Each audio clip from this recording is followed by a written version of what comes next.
Everybody. So, welcome to our monthly mastermind group where we talk about all things relative to nonprofit leadership, nonprofit fundraising, nonprofit strategy. And this is the time together that we have to develop our skills as nonprofit leaders. So, I welcome you to this training space. I hope that this time that we've dedicated to train and grow together is intentional and beneficial to all of you.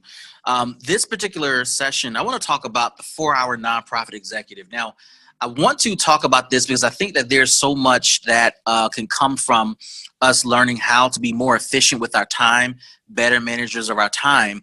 And at the end of the day, we have so much going on, especially since COVID has taken control of our culture and the way that we manage time. And we do a lot of things virtually these days. But the truth is, we still have quite a bit to do beyond what we've done already. And yet our work is still demanding more and more and more of us. Many of us on this call have growing responsibilities. In fact, some of you have been promoted. Some of you have new jobs, new responsibilities, and it's going to continue to grow and mushroom. So the challenge you're going to have is how do you grow your skill set, grow your capacity to manage all that you have to manage. Well, I want to talk to you about the 4-hour executive, and I want to share some concepts from the 4-hour work week, which is a book that talks about how to work no more than 4 hours in a week. And I want to kind of just explore some of these concepts with you so that you can look at what it means to have a well-managed schedule. I'm not going to go as far as to tell you that you can work 4 hours and you'll be satisfied and everything will be fine and hunky-dory. That's not necessarily true, but I think the concepts that were shared are super helpful in helping us understand how to better manage time. There are going to be 4 elements I want to cover today. I want to talk about definition, elimination, automation, and liberation. These things are going to be critical to help us understanding how to better manage time. Again, I want to talk about definition, elimination, automation, and liberation. If you have questions throughout this session, please use the chat to document them. I'll respond to the chat, and then should time allow, we'll open up the floor for conversation. After the training is over. Okay. All right. Great. So. Definition, elimination, automation, and liberation. So here's the first thing I want to talk about. And for those who's joining, we're talking about the 4-hour nonprofit executive. Number one, when you're looking to better manage time, as you're looking to better manage everything that's on your plate, you have to define your goals and your purpose. What is it that you are here for? What is it that you are doing? What is it that you are responsible for? The definition of your goals and your purpose. It's essential for you to understand how to define those things. Now, there are a couple of things I want to share with you about how to define your goals and how to define your purpose. This comes from a technique that I use to develop strategy. There are 3 things I use to define goals and strategy for any organization, any individual, etc. These 3 things include: where are you right now? Where do you want to be? And how do you get there? In order for you to define your goals and to define your purpose, you have to think about where are you now, where do you want to be, and how do you get there? Why are these questions important? These questions are important because it allows you to simplify the thought process of how do I know where I am right now and where do my goals align in this process. So let's kind of walk through this a little bit. Where are you right now in your career? Where are you right now with the work that you're doing? Where are you right now with the responsibilities you have on your plate? The question of where you are right now is indicative of the truth of the reality of this moment, the good and the bad, the ups and the downs. Where are you right now? Are you satisfied? Or are you not satisfied? Is your department or your business growing the way it should, or is it stagnant? Are you getting funding or resources for what you're doing for the company? Or are you slowing things down, or things slowed down? Understanding where you are right now kind of propels you forward to define where you want to be. So if you don't like where you are right now, if you don't like how your department is unfolding, if you don't like how the work is being done, if you don't like the revenue that's coming in for the work that you are doing, then where do you want to be in the foreseeable future?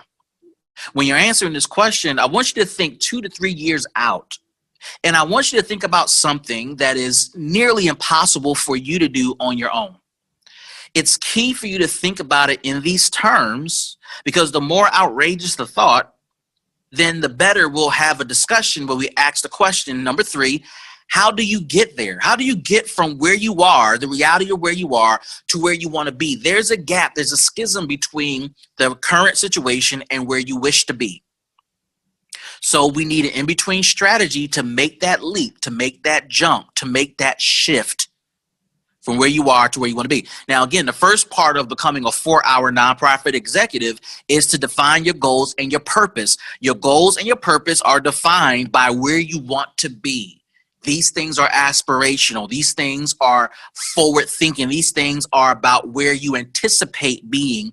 These things are about where you, the crazy idea of where you want to be with your career, with your department, with your organization, with your team, with your business, with your revenue, with your clients. If you don't have any crazy ideas that define the goals and the purposes that you have for yourself, then you are unable to start the process of becoming a 4-hour nonprofit executive. Now, I know that term may be messing with a lot of you right now because you work 7, 8, 9 hours a day, if not longer. You have a long week.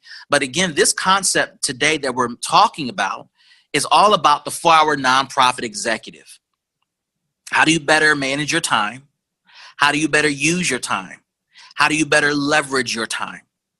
It starts with defining your goals and defining your purpose. The second step to all of this is to eliminate waste and unnecessary tasks. Okay. Number 1, the first step to becoming a 4-hour nonprofit executive is to define your goals.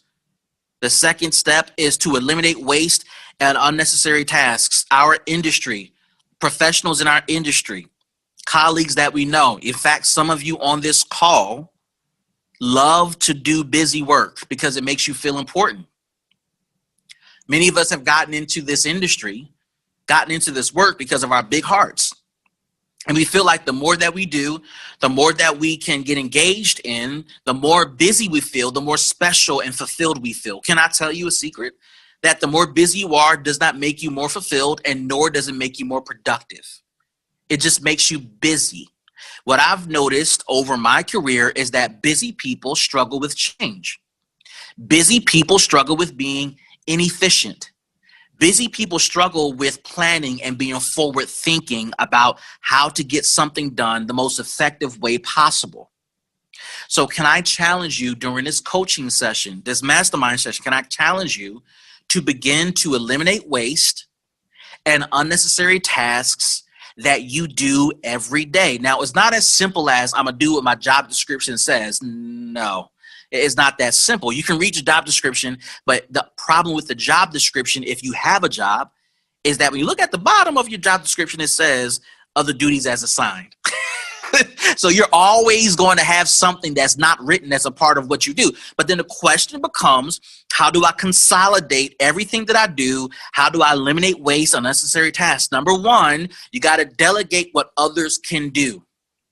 Now, I recognize I'm speaking to and training all types of people with all types of skill sets and job titles on this call. And some of this is relevant to, again, the nonprofit executive, the nonprofit leader, the nonprofit manager.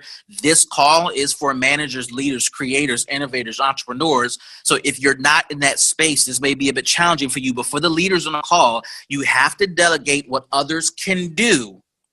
This is not saying you have other people do your work. No, that's not what I'm saying. A lot of times we are engaged in the work of other people that has absolutely nothing to do with our work. What is it that you're doing today that you can delegate to someone else?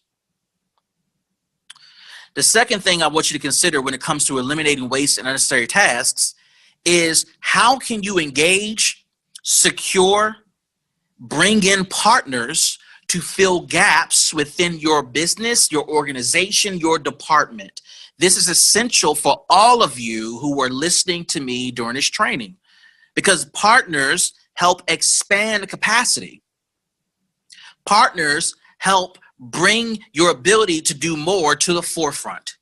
Partners help fill gaps where you are incapable and unable to expand your own skill set and capacity. This is not an admission of failure or inadequacy. This is an admission of what we do is very singular and very focused, that there will inevitably be gaps in how we conduct our work and our business.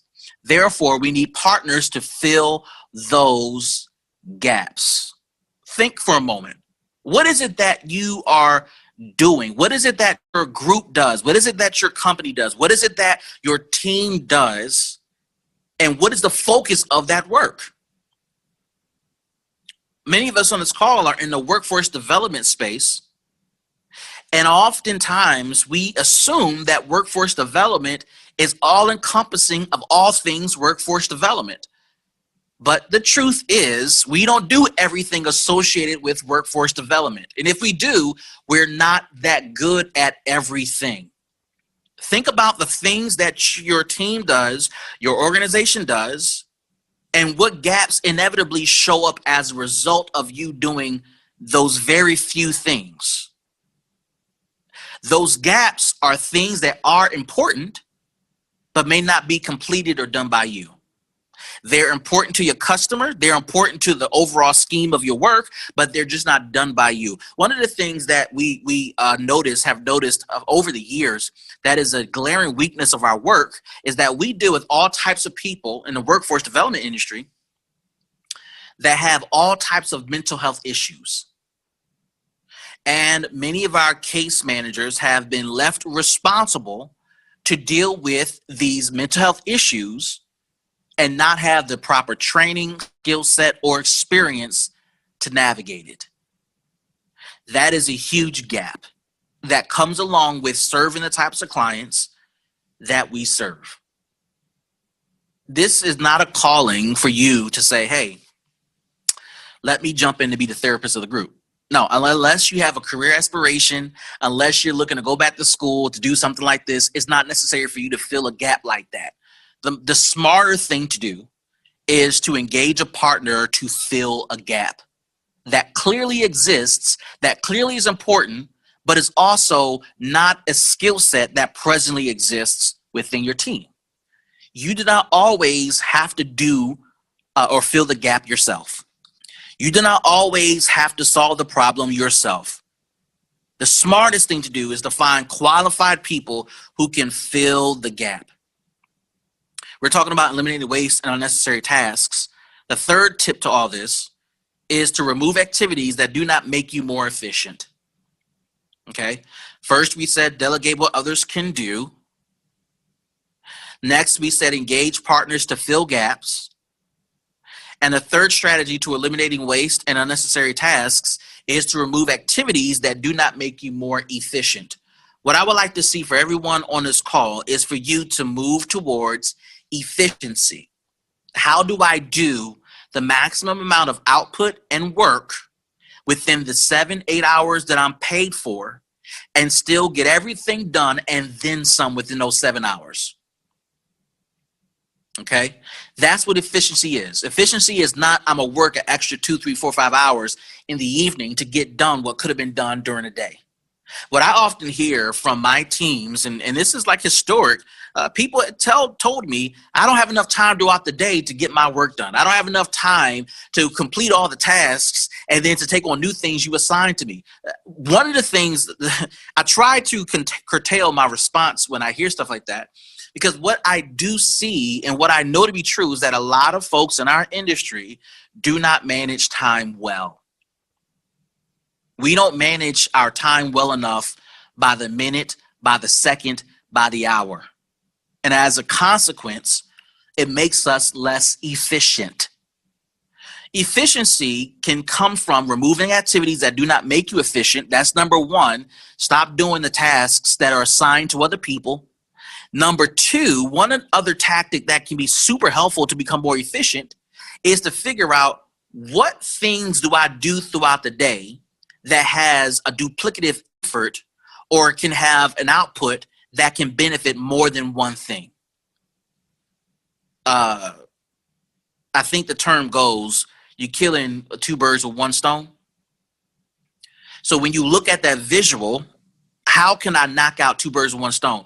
Or in the bowling world, they call that, I don't know if it's called a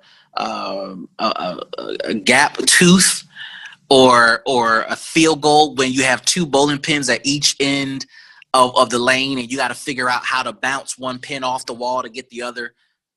What is it called? A split decision? Yeah, split decision, right? And so you got to figure out, you got one ball, two pins. How do I get both things done with one shot? This is a challenge for many of us in our industry because we feel like I got to hunker down and do this one thing, and then I got to hunker down and do the next thing and the next thing and the next thing. And then you look up, you only got one thing done and the day's over, right? Your clients need more from you. Your company, your organization, your team members, they need more from you. So you got to learn how to eliminate waste and unnecessary tasks. As we're talking about the 4-hour nonprofit executive, we covered two elements of that, right? You have to define your goals and your purpose. What are you looking to do? What are you looking to accomplish? And in the definition of your goals and purpose, put a time limit on it. Over the next 30 days, 60, 90 days, next quarter, next 2 quarters, I'm looking to accomplish this. How do I get this done efficiently and strategically? And the next step in becoming a 4-hour nonprofit executive is, how do I eliminate wasteful and unnecessary tasks that can be done by somebody else who's better at it than me?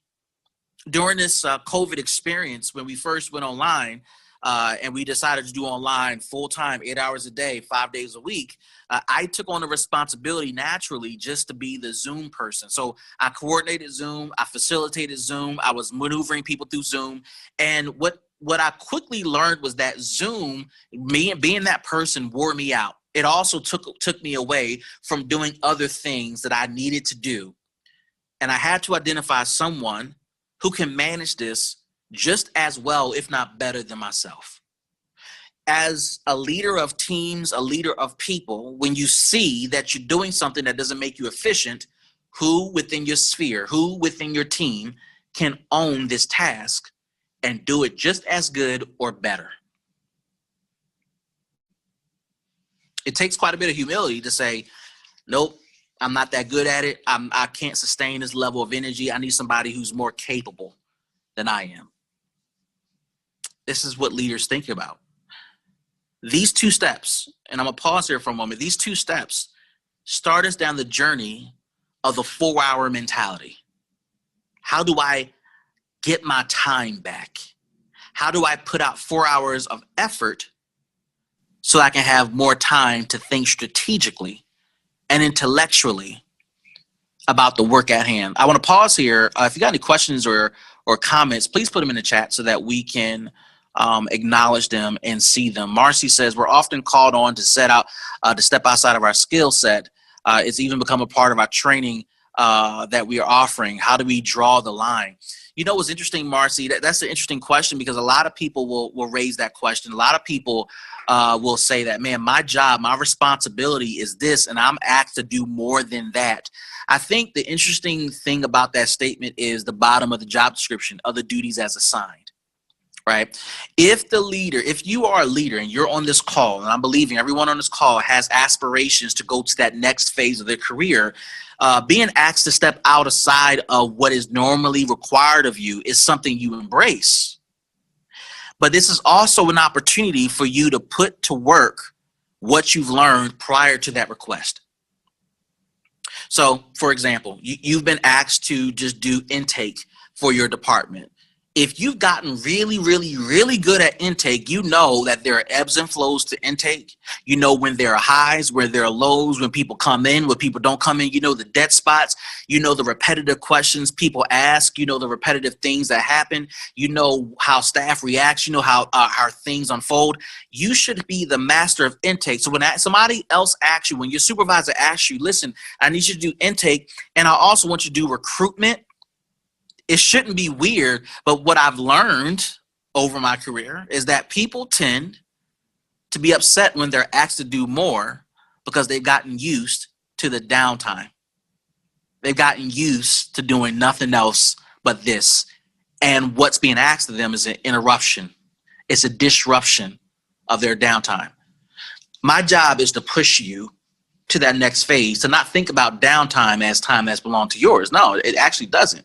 The entire 7 hours belongs to someone else. It belongs to your customers. It belongs to your supervisor. It belongs to your company. It belongs to whatever you're creating.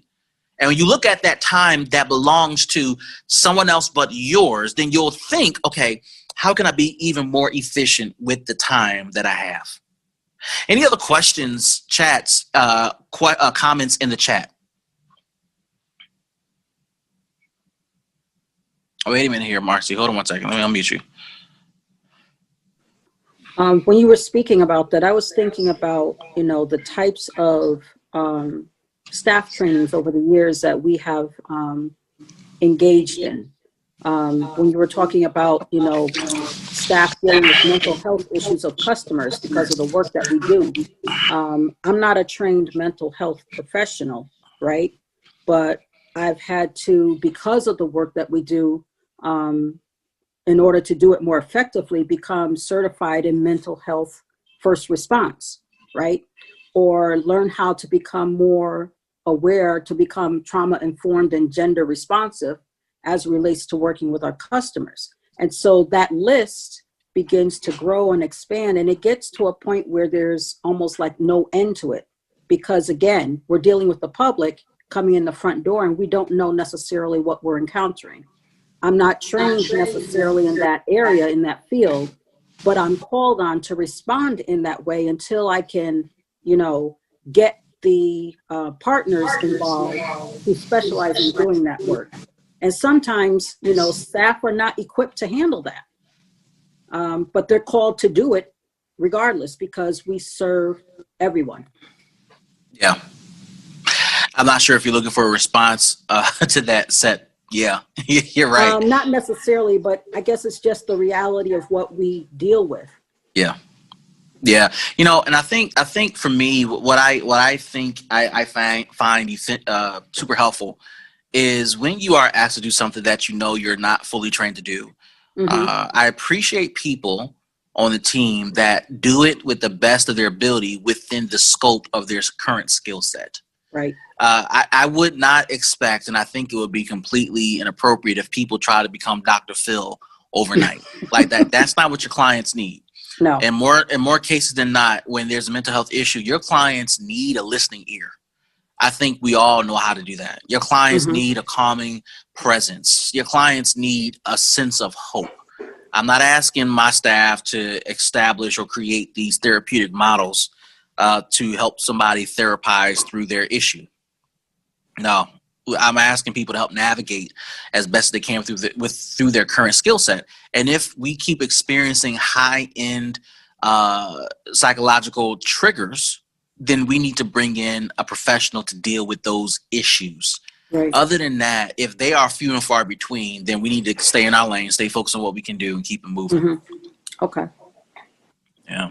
Any other questions in the chat or folks that want to raise a question now or comment? We're talking about the 4-hour nonprofit executive. Many of you are working way, way too hard. And we got a couple more things to talk about to kind of bring that stress level down to help you think about how do you work more efficiently, more creatively, more strategically with your time. Any other questions? Okay, cat. Bill, I thought that was a finger. That's your cat's tail. I said that's a super long finger. Alrighty, so let's move on to the next one here. we've talked about definition, elimination. Let's talk about automation. This is one of my favorites. In order to become a 4-hour nonprofit executive, you got to automate repetitive functions. It is okay for you to automate things that are repetitious about your work. Okay? Your customers have repetitions. They have behavioral traits. They have repetitive thought processes. And you'll notice that these repetitions are normal throughout a regular work day, a work week, or work quarter.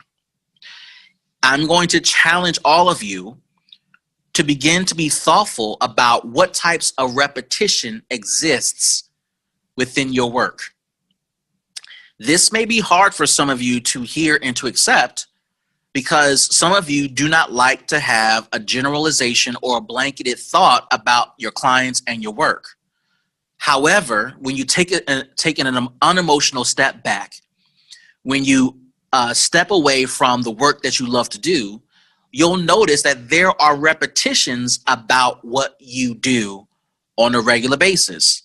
There are trends with your clients. No matter what cohort you're running, no matter what month you're running it, no matter what year you're running it, you just know that our clients that represent this type of client base has this behavior. You know, in the world of marketing, in the world of entrepreneurship, those trends, those repetitions of our customers are actually super helpful in helping entrepreneurs define who their customer is.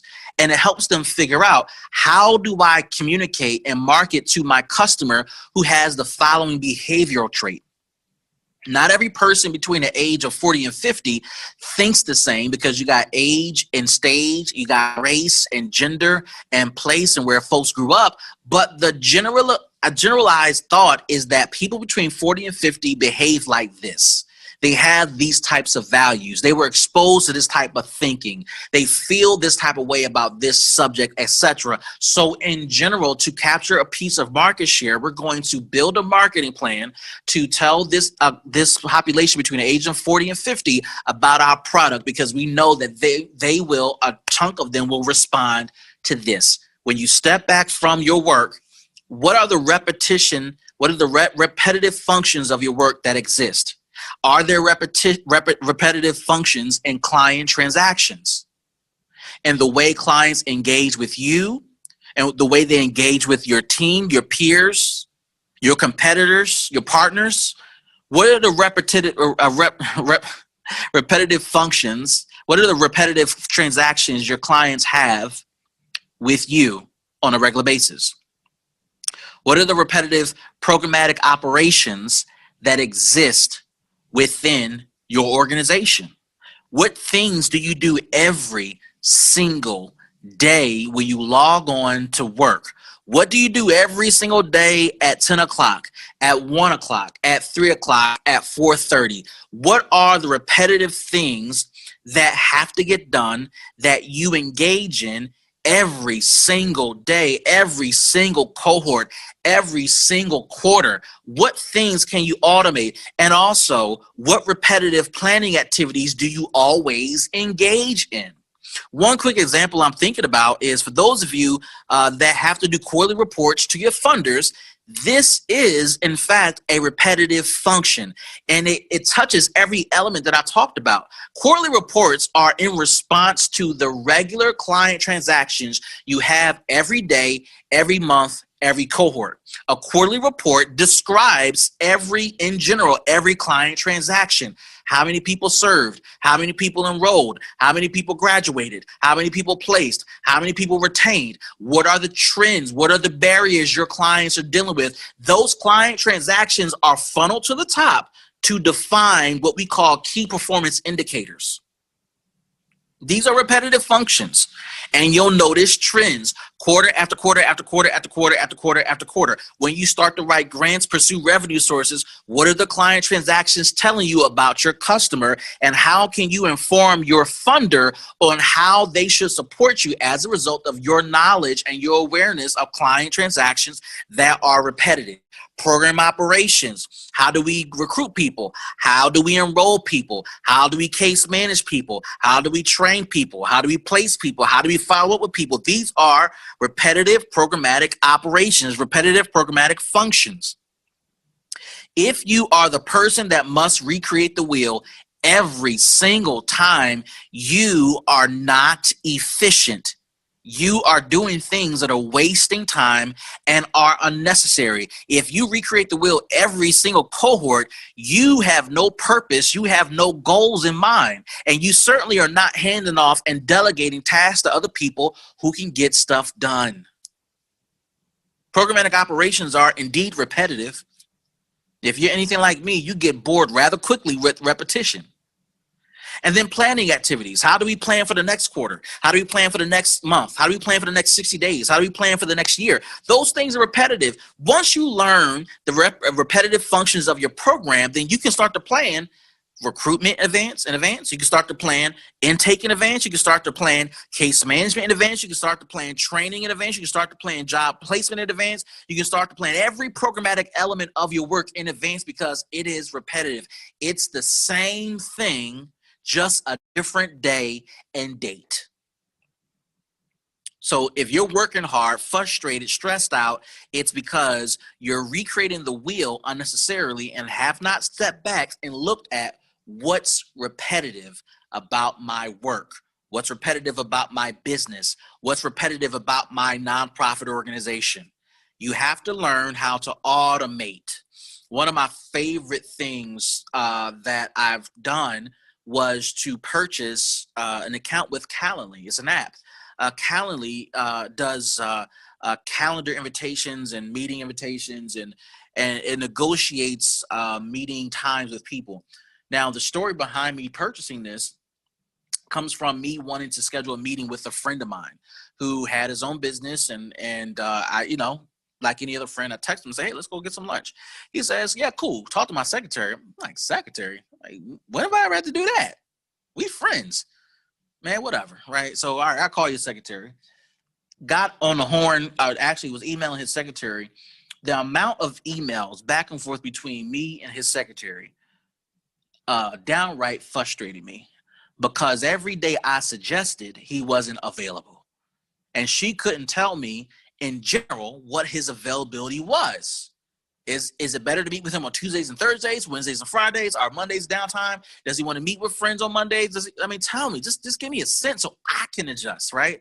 So one day I got frustrated and somehow I came across this app called Calendly, and I said, you know what, forget it. Create a free account. I said, look, here's my availability. You pick a date and time that works for him.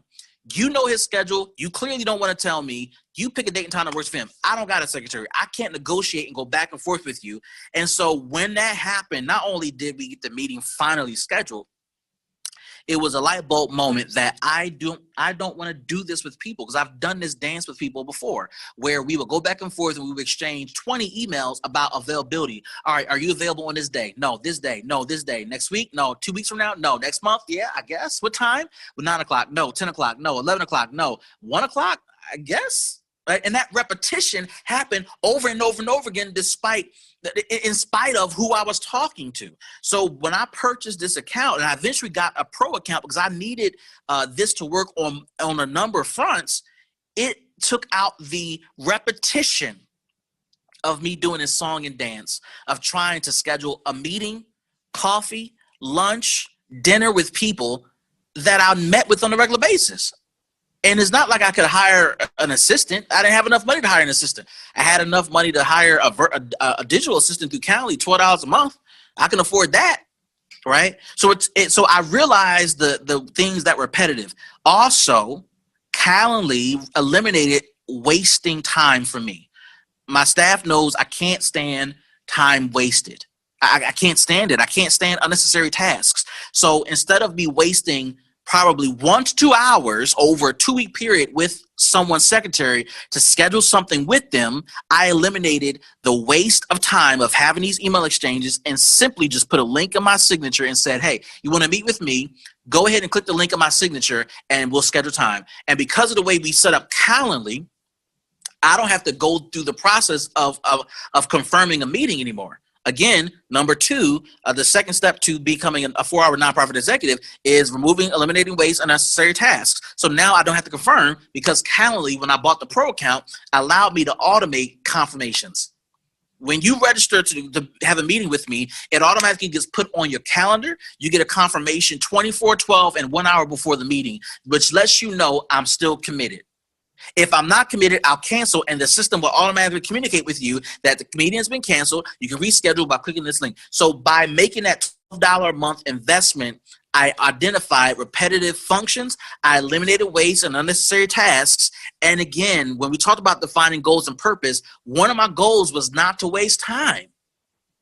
It's one of my purposes in life, to be efficient and to not waste time. Calendly, this $12 a month investment allows me to not waste time. Now, programmatically, I introduced this app to my staff because client transactions are very similar. People want to commandeer the time and schedule of my staff. People want to come in at all times a day throughout the day. People want to register for all types of sessions that we offer. And what we said was, hey, would it be easier to deal with the increased volume of clientele by implementing this tool called Calendly, where clients, all they got to do is click on the link and schedule a time slot with us, and we don't have to go back and forth. And as a matter of fact, we can send a text message confirmation reminding them of the meeting 24/12 and 1 hour ahead of the event. When you think about automation, don't be afraid. Our industry is typically afraid of automation and technology. Don't be afraid. Our customers, believe it or not, are used to it more than we give them credit for. They have automated other areas of their life, and they will be glad to come along that journey with us as well. And for those that don't know how to automate, who are just coming out of prison, people just don't deal with technology, they will quickly learn. When they deal with their family members, their colleagues, their grandchildren, they're trying to get a job, they will quickly learn that automation is a part of what we do. Can you imagine working at McDonald's? Somebody says, hey, can I have a Big Mac? No sauce, no lettuce, no onions, just cheese. Can you imagine working at McDonald's, typing on the screen, the customer said, no sauce, no lettuce, just cheese? Can you imagine typing that? And you got 100 customers coming through the drive-through line every hour. Can you imagine typing? You know how much carpal tunnel you would have?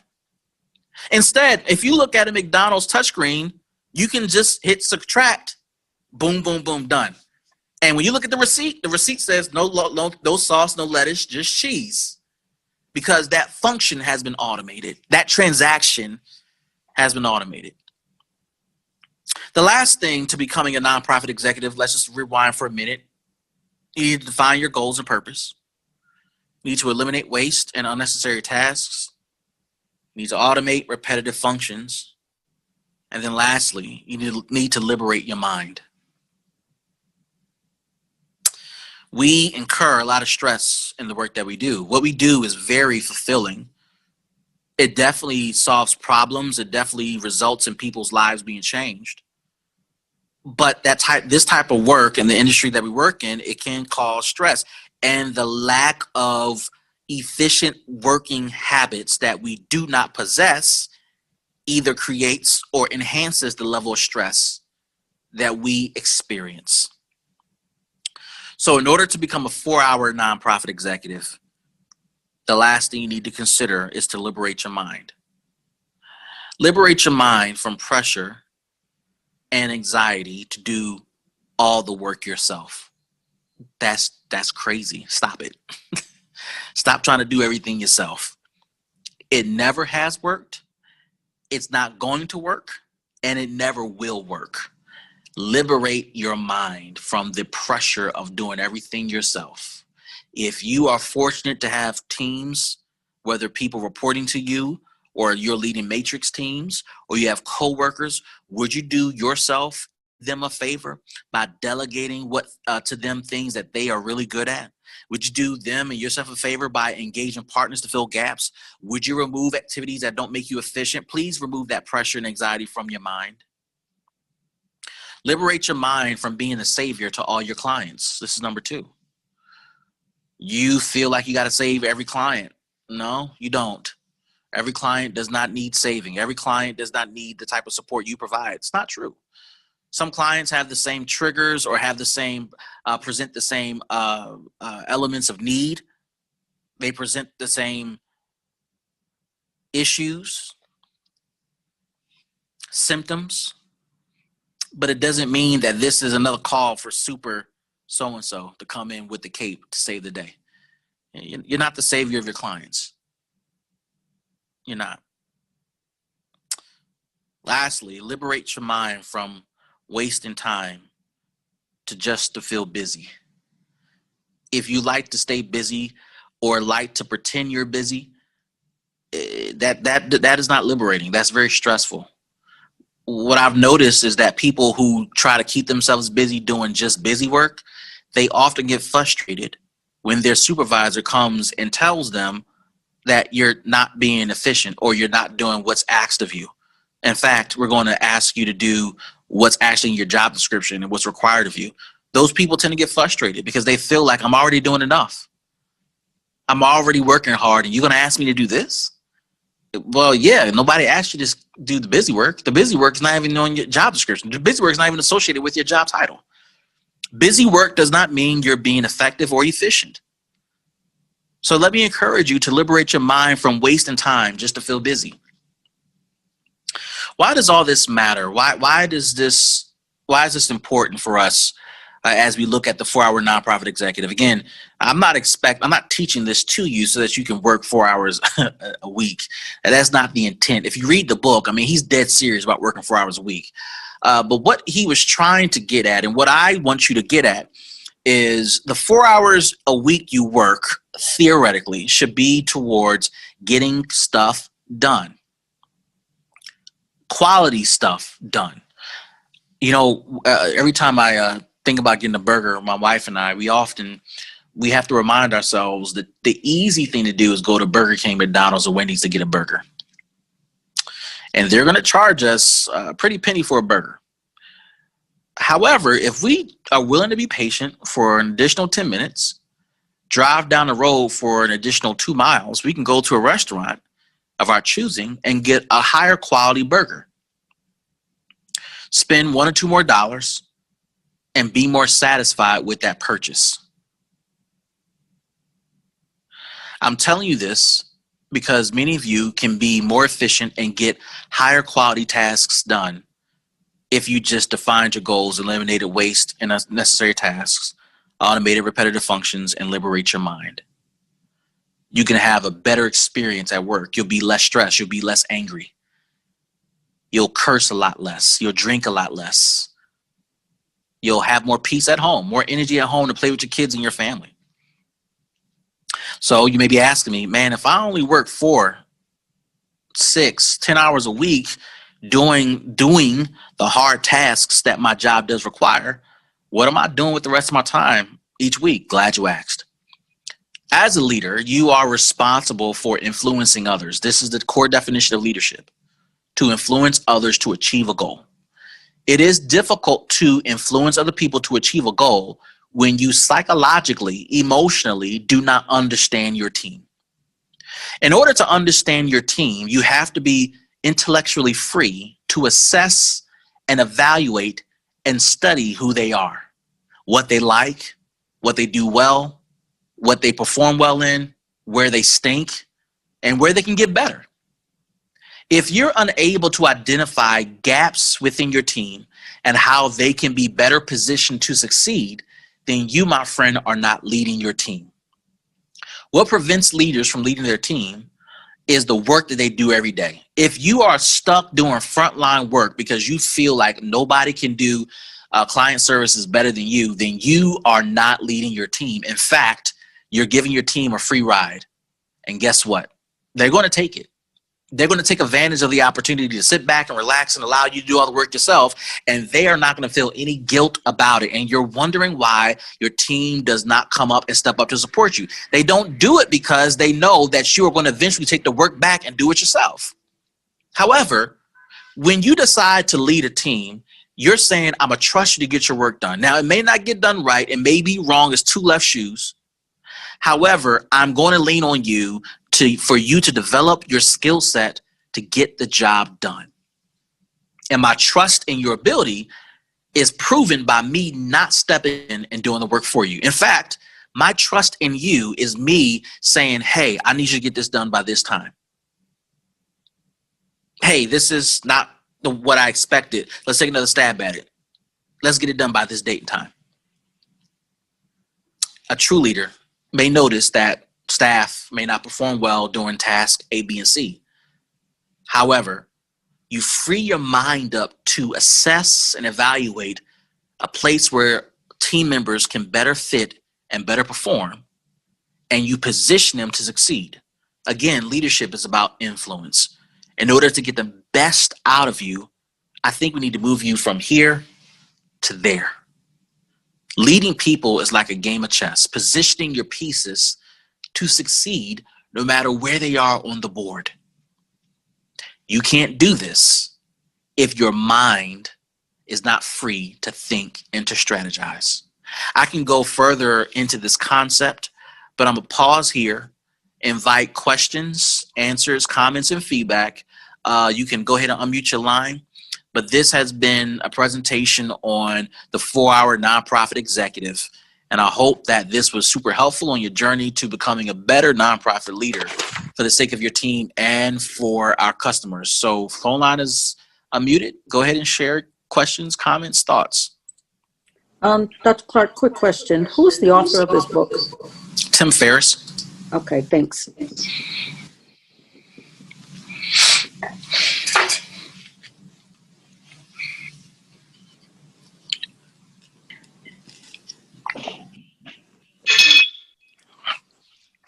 You guys look deep in thought.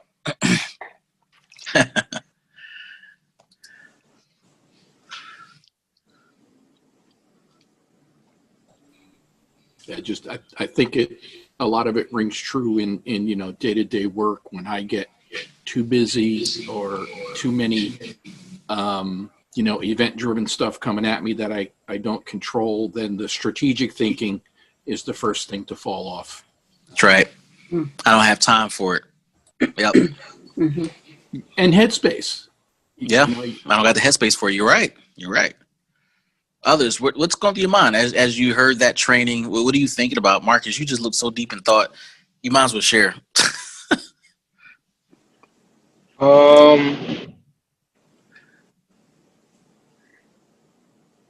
It's a lot easier said than done, especially recognizing that the work still need to get done at the end of the day. And sometimes what's very attractive, even if you're in a leadership role, is that, man, I can get it done twice as fast if I do it myself, instead of me spending another 3 days correcting a person on going through the process. So what I'm working on myself is how to be okay with the fact that it takes somebody else longer to do it than it would take me to do it.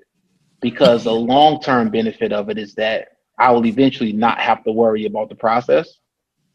But when you're in a moment at that given time, when you know that you have your supervisor that needs something and you've delegated this task because someone else is more experienced doing the work, they should be able to get it done faster. It doesn't feel good to have to say, this is not what I was looking for, and you got to start the process all over again. Yep.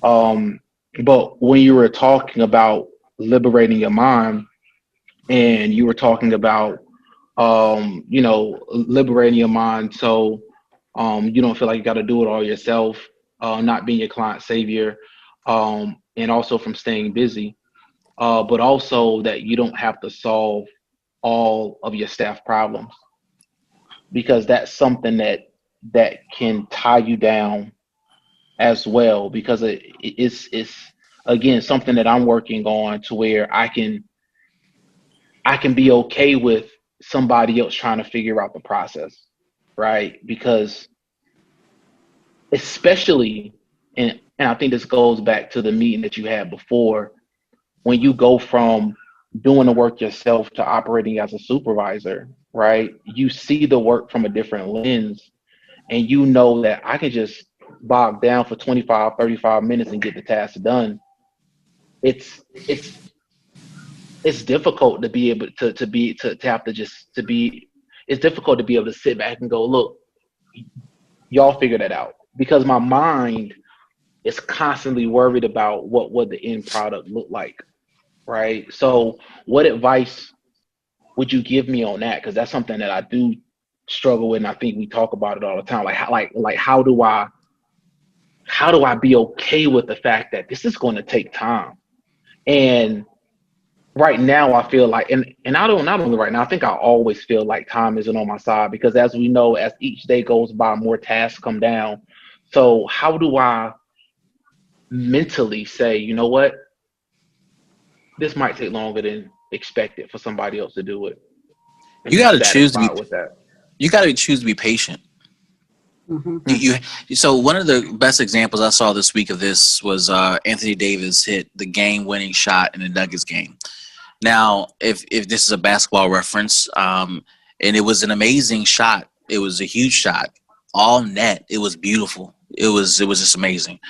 What was quickly assessed was several months prior, right before the pandemic, he had a similar shot at the end of the game, and he missed it. And it was reported that LeBron said to him, listen, you're going to make some, you're going to lose some, but I'm going to come back to you, because you have to have the confidence to take the shot, which is one thing. But you got to be prepared for the next moment, because the regular season, if you look at the Lakers season, they did very, very well. And that one game in the grand scheme of things was a part of the process. But what LeBron typically does, he trusts his shooters, even if they are inferior, to still practice being in pressure moments, because when it matters most, which is during the playoffs, that's when he's going to need them as team members. I share that sports reference because I think is appropriate, but I think a lot of us feel like a lot of things are immediate. We need it done right now. Yes, you have deadlines that are due tomorrow. I get it. But it's also a challenge of longevity. You have a 1, 2, 3 year long program to get good at what you need to get good at. And you can't expect results right now. But what I will say to all leaders on this call, you have to have the same level of intensity and expectation the first day all the way to the last day. If you wait to the last moment to start ramping up pressure on your people right before the grant's over, right before the report is due, you're always going to be frustrated, instead of saying, hey, let's start the process of developing these skills now. Let's make mistakes now.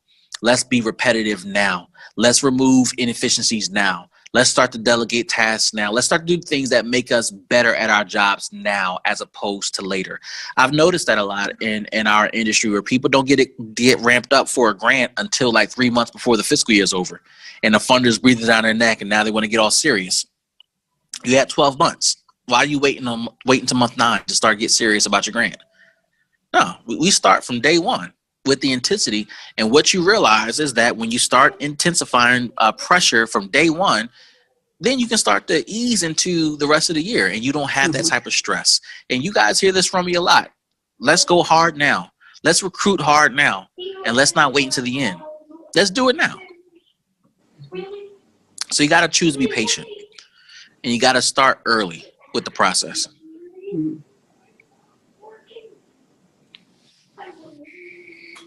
No? How's that sit with you?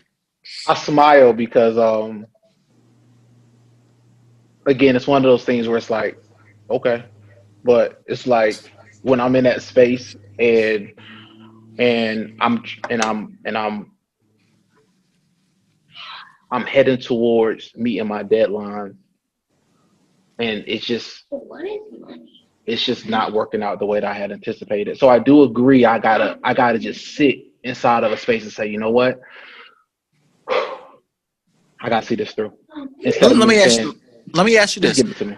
when you get an assignment, do you start delegating and planning with your team immediately, or do you tend to wait a couple of days or a little while into the process to start the planning process and delegation process? I think it would depend. I think it would depend upon the assignment and the time frame of the assignment. So if my schedule is already locked, I might just send an email that outlines what I need accomplished, and tell somebody that, hey, get back to me if you have any questions. But if I have time to talk about it and go through the planning process, then I'll spend the time. And But and is it always immediate when you start that intensity of having expectations from day one, or is that a delayed thing? I would say it's more immediate because I have a debrief with the team every day, and I try to do my best to keep them updated on new things that's coming down the road. So as soon as I hear about something, the conversation that happened inside of a debrief setting, and then we'll schedule a time to kind of meet and talk about it in more of a deliberate way. Yeah. And when you do that, do you set expectations during that first conversation about this new project? Or is it just a, hey, FYI? I think it might be more of a, hey, FYI, I'm going to schedule time for us to talk about this. Yeah. My wife gets mad when I say, hey, FYI, I'm hungry, as opposed to saying, hey, can we have XYZ for dinner? Because hey, FYI, I'm hungry does not mean I want to eat as soon as I get home. And so the expectations are totally different. Mhm. And so what I'm challenging you to do, yeah, be patient, but you got to set expectations from the moment you open your mouth about the project. And the moment you say, hey, this is coming down the pike, this is what I need from everybody starting today, starting tomorrow, and I need some work products submitted within the next couple of days. This is what I need. Boom, boom, boom, boom, boom. What you'll notice is that things will start to get done a lot sooner, and you'll have more time to evaluate and assess the work products, as opposed to waiting to set expectations later on, and it's too late. Because people are inevitably going to make mistakes, and a product might not be great. That's to be expected. Remember, we talked about during the training that there are things that are just repetitive functions. Your staff are going to make mistakes. They're going to miss some deadlines. So if you know this is going to happen, then you got to start your process much earlier to remove the repetition out of it and to remove the pain from it.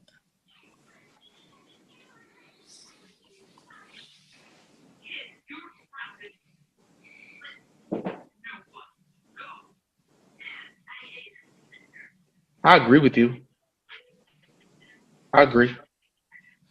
It's still something that's a work in progress, but I think I will see better results if I just at that first initial conversation about this project or this task, that I have the same kind of expectation that I would have if I was in a meeting setting in regards to when it needs to be done, who's doing what, instead of bringing up like, hey, this is what's coming down the road.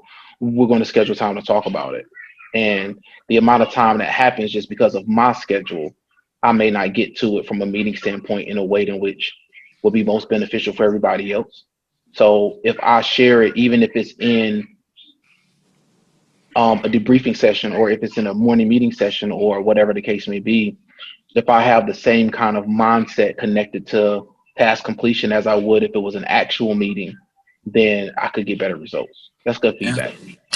And just so you know, a hey, FYI type statement is the same as not telling people at all early in the process. Because people, especially when they don't have management responsibility, a FYI heads up statement is, oh, he'll remind me when it really needs to get done. And if that's like a week or two, a month later, they're not going to think about that statement. Hey, do you remember we talked about this? No. I mean, I vaguely remember it, but your staff are not going to remember you. It's as if you never mentioned it at all. Mm-hmm.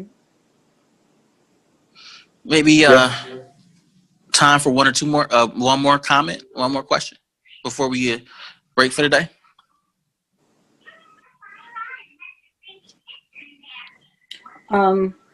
What stuck out most today for me was the point about the automation, because oftentimes I may be working with people who have an avoidance to change.